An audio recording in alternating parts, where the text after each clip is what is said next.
It all started when I first saw this hospital. She stood on the outskirts of the city, overgrown with burdock and ivy, as if trying to hide from the world. The paint on the facade has peeled off, leaving behind spots that look like rotten wounds. The windows were smashed, some were boarded up somehow, as if in a hurry. From a distance, you can see how the glass in some of the frames was shaking in the wind, creating sounds similar to a groan. I was a photographer, and I often had to climb into the wildest places for unique pictures. This hospital was my new dream. The guys from the group in the social network about the abandonment have been discussing it for a week, posting photos and videos. Someone wrote that they heard screams inside. Someone talked about the smell of medicines, although the hospital was closed about 10 years ago. I didn't believe in ghosts or the souls of the dead. For me, it was just a ruin that could become the backdrop for my new project. But as I got closer, a strange feeling came over me. Not fear, but the feeling of being undressed with a glance. The trees around stood motionless, not a single leaf moved, although the wind was blowing strongly.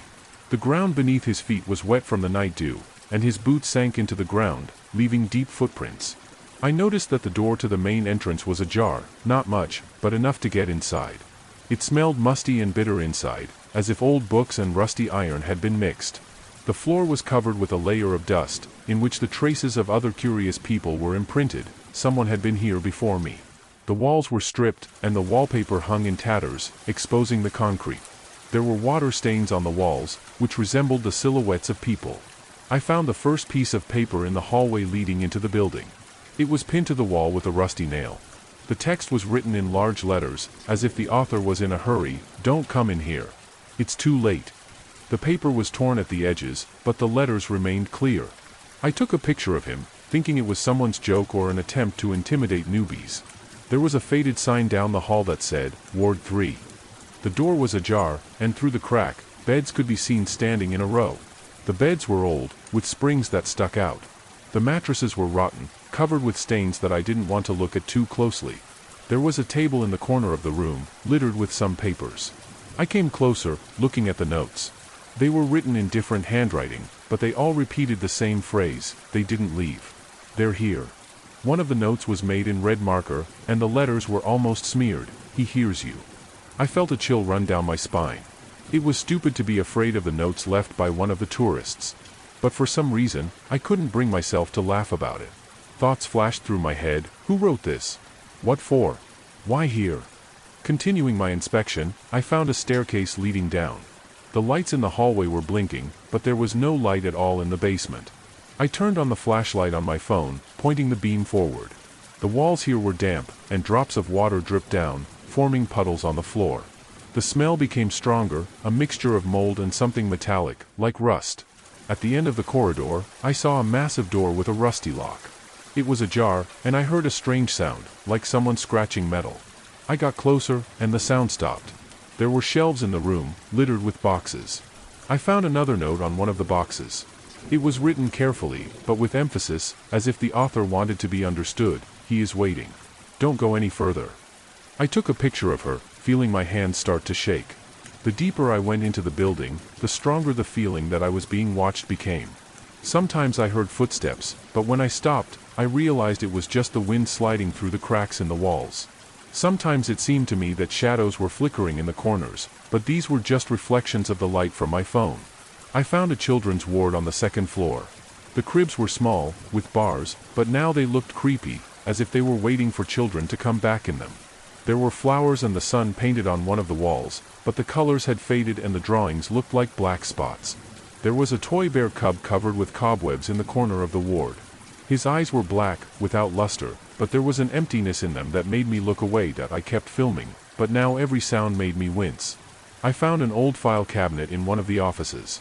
There were patient records in the folders, but most of them were ruined by water. In one folder I found a photo of a woman with a child. On the back was written, "They took her away. She didn't come back." The more notes and objects I found, the stronger the feeling became that this hospital was hiding something terrible. I didn't know what it was, but the feeling of danger became unbearable. When I returned to the main entrance, the sun was already setting. The air became colder, and I felt the wind getting under my clothes. I was about to leave, but suddenly I heard a voice. He was quiet, almost a whisper: "He's waiting for you." I looked around, but I didn't see anyone.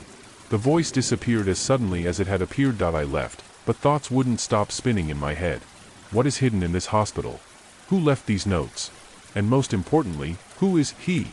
I returned the next day. I wanted to figure it out to the end. But this time it was different. Heavy clouds have been covering the sky since morning. The air was damp, as if it were going to rain, but no drops fell. I rode my bike, the backpack on my back rattled with equipment. A camera, spare batteries, a more powerful flashlight, a voice recorder. This time I wanted to be ready for everything. Something about this hospital was bothering me. I spent the whole night going through the pictures, rereading the inscriptions on the notes. There was nothing supernatural about it, and yet, it looked too true, too personal. As if whoever wrote this knew I was coming. When I approached the building, I immediately noticed that the door that I had left ajar yesterday was now tightly closed. It didn't close, but it was closed. There were no footprints around, the grass was wet, but no boot prints. I pulled the handle and the door gave way, as if nothing had changed. But it smelled different inside. It's fresher, as if someone aired it here. I entered, immediately turning on the flashlight. Light filtered through the boards on the windows, streaking across the dusty floor. I knew right away that someone was here. The dust near the stairs down was smeared, as if someone had recently passed there. I didn't want to go down right away. I decided to start with what I saw yesterday. The first note was no longer on the wall in the hallway. Just an empty nail and a piece of paper hanging in a scrap. Strange. I took out my camera, turned on the recording, and spoke. The first note is gone. Someone obviously came here after me. Maybe I'm not the only one looking for answers. The room with the beds remained the same. The same stains, the same torn mattresses. But the table was empty. All the papers were gone. The feeling that someone was cleaning up after me is accurate. I didn't waste any time. I went up to the second floor. Everything looked different there. The walls were cleaned, and there were almost no traces of dirt or water stains. Some of the doors were closed. The teddy bear lying in the corner of the children's ward has disappeared. Only an empty shelf remained.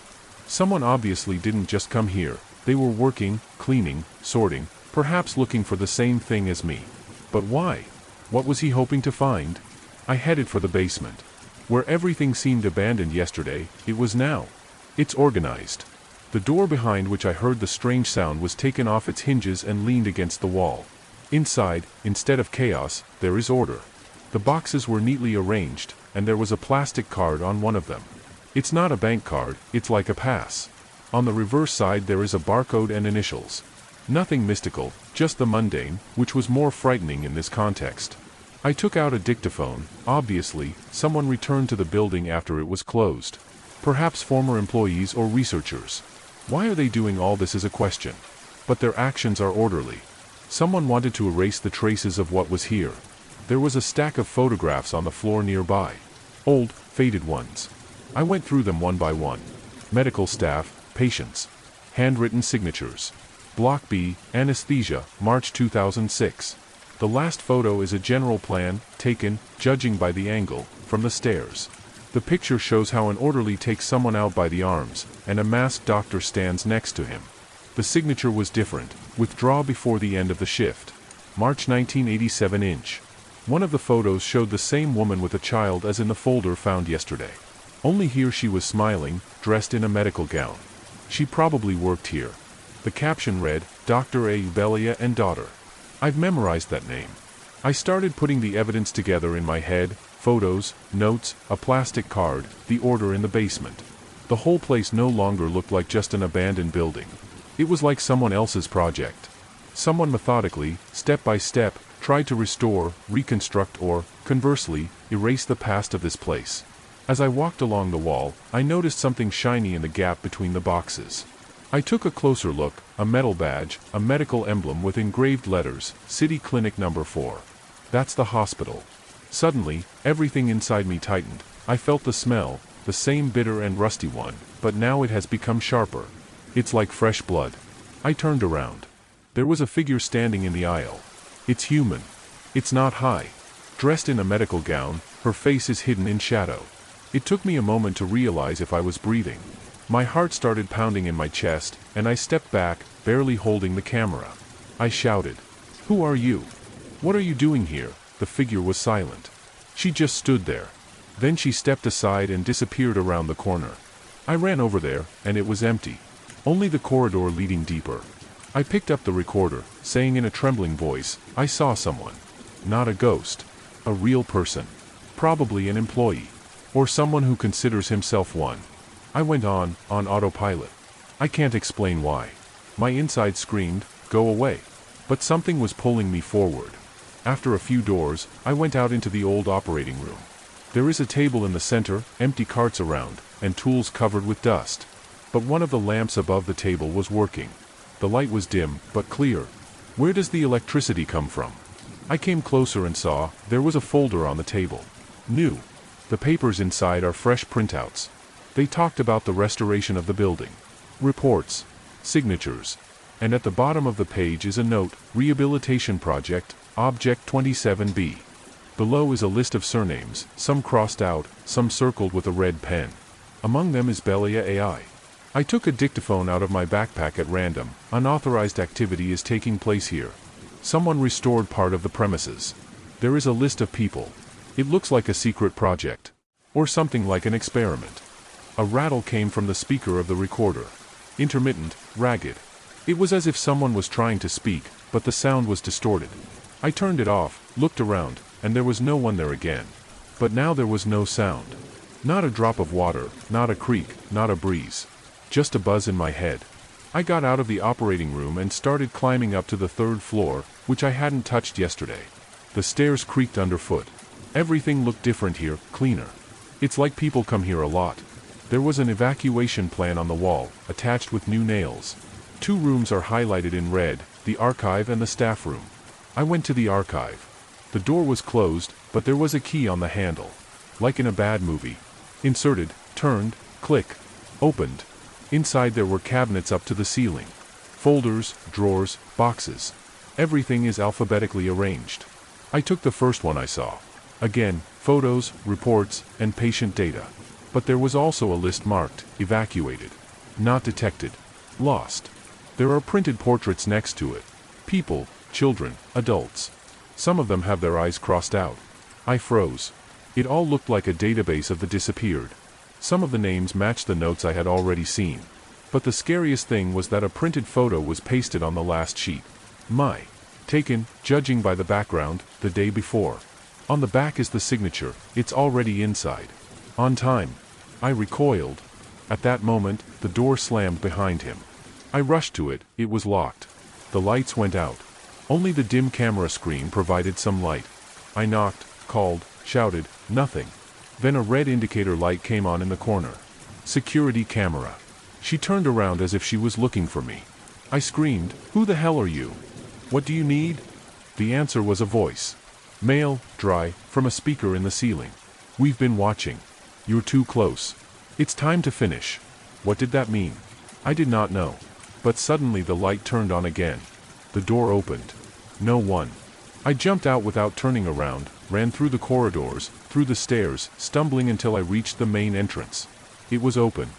I ran outside, breathing in the humid evening air as if I had been tortured. Behind me, in the window of the 3rd floor, I saw a figure. A man in a white coat, a faceless silhouette. He just stood there and watched. I didn't take any pictures. There's not a single record left. The camera turned off and did not turn on again. All files have been deleted. I came home in a kind of semi-delirium. I don't remember driving. My hands were shaking, my face was sticky with sweat, and my heart still couldn't slow down. It was as if I wasn't just running away, as if I was being chased all the way to the door. Already at home, safe, I still couldn't believe what was happening. Time after time, I tried to turn on the camera, check the flash drive, open the recorder, and it was empty. Nothing has been preserved. No recordings, no photos, no videos. It was as if someone had methodically erased everything I had seen. But it was. I remembered. Every detail. I didn't sleep last night.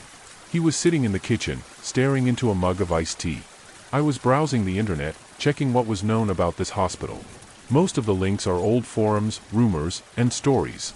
But in one old blog, I came across a mention of a doctor named Belia. A couple of lines, as if cut out of a newspaper. After the closure of the institution, Dr. Belia disappeared without a trace. According to colleagues, she left the city. No traces found. No specifics. No photos, no biographies. just disappearing. I dialed a friend from the photo club, Anton. He used to recover deleted files. He didn't tell me everything, just asked me to look at the equipment. He agreed. In the morning, I took him a memory card and a voice recorder. He stayed on the street, walking in circles, as if he was afraid to stay inside the four walls. A couple of hours later, he came out to me, his face tense. "Did you delete it yourself?" "What is it?" he asked, holding out the flash drive. "No. That's strange. Erased is not easy. Everything was encrypted, and then formatted. Someone knew what they were doing. But here." He handed me the laptop. On the screen is a picture from the camera. The only one. Not a video, not a series of pictures. Just a photo. I'm standing in that very archive. And there's a man behind me. Or rather, a man in a medical gown. But the face is blurred, as if it was deliberately erased. There was a date on the screen in the lower corner, yesterday's date. And the caption under the image, Object 32. The contact is fixed. "What is it?" Anton asked quietly. I didn't know what to say. He just said, "Delete it. Right now." He nodded and pressed a few keys. And I got up and left. I needed to think about it. I haven't been back there since. But something has changed. Strange emails started coming to my email. No text, no theme. Only attachments, photos, shots from inside the hospital. The places I've been. But the angles are different. Taken from the side. It's like I've been filmed all this time. I didn't open them anymore. I just started deleting it. But they kept coming. From different addresses. At night, I began to notice someone passing by my entrance. Not every day, but regularly. Sometimes I could hear the floor creaking in the hallway, even though I knew I lived alone. The flashlight by the bed has become a habit. Just like a chain door. A week later, I tried to get in touch with those who discussed the hospital in the group again. The forum was closed. All profiles are inactive. No one answered on social media. It's like everyone just disappeared. I found a guy I used to correspond with, Vlad. I wrote to him. The answer was short: "Forget it. Don't swarm.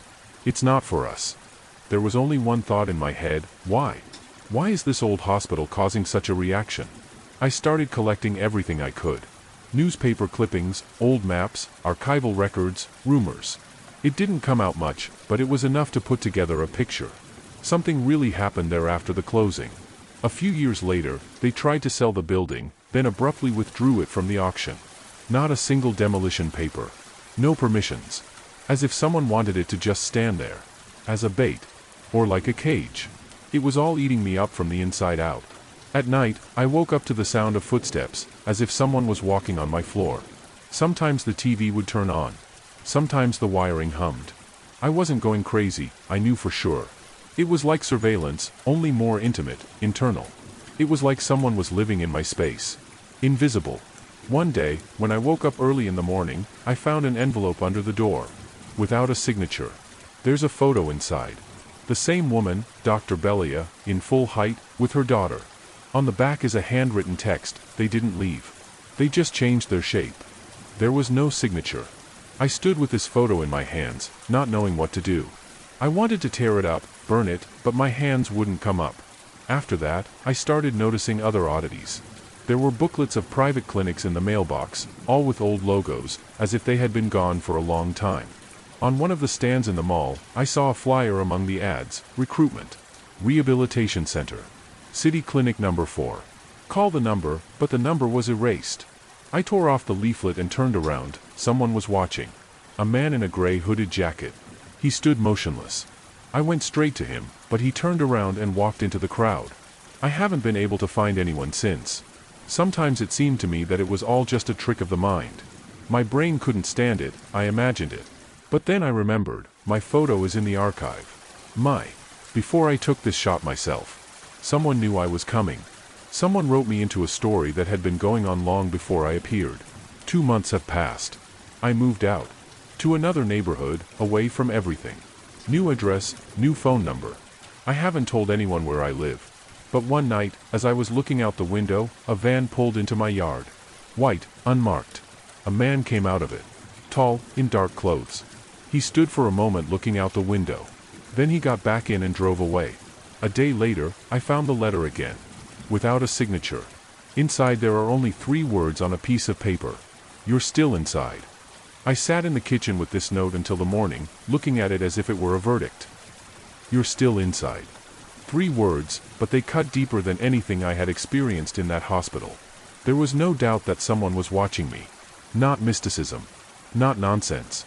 Pure, controlled fear. Very real. I started living a different life. No unnecessary routes. No habits. Every day is a new way home. In the evenings, the lights are on in all rooms, even in the bathroom. The phone is always without geolocation, without Wi-Fi. But it didn't help. From time to time, I still noticed that someone had entered my apartment. Nothing was missing. On the contrary, it appeared. Tiny traces of interference. A chair that has been moved slightly. The closet door that I was definitely closing. Once I found a wet shoe mark at the front door, on a perfectly dry floor. Too light to leave by accident, and too fresh to be old. I started writing everything down on paper. Not on the phone. Not on the computer. With a pen, in a notebook that he carried with him. He wrote every evening, what have you eaten, where have you been, who have you seen? The hope was for control, if not to stop it, then at least to fix it. But the pages started disappearing. Not a notebook, no, it's the pages. They were torn out neatly, without traces. I couldn't figure out how this was happening. I kept it with me all the time. I even slept with him under my pillow. One day I left the house and noticed that there was a car around the corner. The same as the one I saw that night. White, without numbers. In the driver's seat is a man in sunglasses, motionless. I walked past without even turning around. But his heart was pounding like a hunted animal. On the way back, the car was gone. There was a piece of newspaper lying on the spot where she was standing. I picked it up and there was a note on the piece, security measures are being tightened in the city. Don't ask unnecessary questions. I almost laughed. Almost. I started calling my old contacts. People who mentioned that hospital at least once wrote on forums and posted photos. Half of the rooms were unavailable. One guy answered, his voice shaking. Listen, did you go there too? Yes, I replied. What do you know? He paused. Then he said, I don't know anything. Only one thing, if they start watching, it's impossible to stop. It's not paranoia, man. It's a process. Everything is fixed. Everything is under control. Who? I exhaled. He didn't answer. Just a short breath, as if he was going to say something important, and then the beeps. The connection was cut off. I didn't sleep that night. Generally. I just sat there, listening to the silence, watching the windows. And then I heard a sound. A click. It was as if something had fallen to the floor in the hallway. I slowly walked out of the bedroom, clutching the knife. Not a flashlight. Not a phone. Just a kitchen knife. There was an envelope on the floor in the hallway. I didn't hear any footsteps. I didn't hear the door opening. Just this click. There was a picture inside the envelope. Taken from a high angle, my apartment, top view. I'm sitting at the table with my head in my hands. The photo was taken just a few hours ago. There was no signature. No threats. Just a photo. And it was enough to make my hands tremble. I realized it was useless to hide. It's too late to leave. They have access. Everywhere. It doesn't matter where I am. It doesn't matter how. The only question now is why? Since then, I've been acting. Not as a victim. Like a man who wants to know the truth. I started looking for documents about the building. Through a lawyer, I found the archives of the city administration. Most of the cases are classified. But they gave me one thing. A request for the purchase of the land on which the hospital stood. The request was from a private company registered in another city. And the owner was a woman named Annabella. Not mysticism. Papers. Signatures. A legal fact. I went back there. Quietly.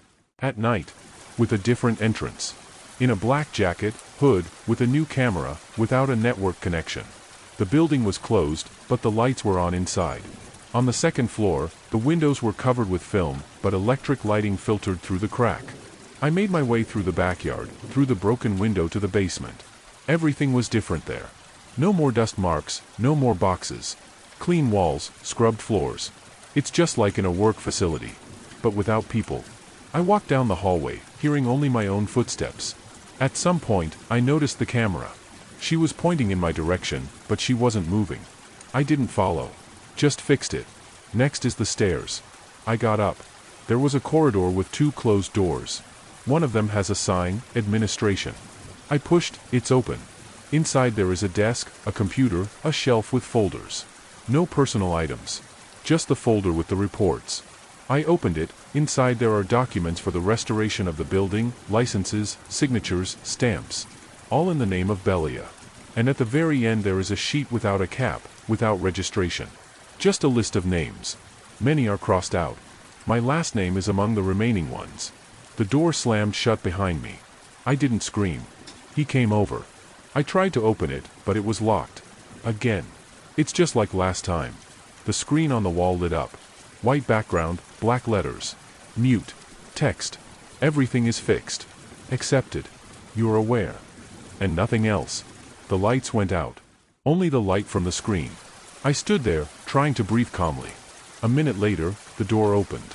Just like that. I went out. No people. No cameras. Just a clean, empty hallway. On my way out, I found a box on the floor. My things are inside. A Walkman, an old notebook, even a memory card that I thought was lost. Everything is returned. There was a sheet on top. One question. Do you want this to stop? I didn't answer. I just closed the box. And he left.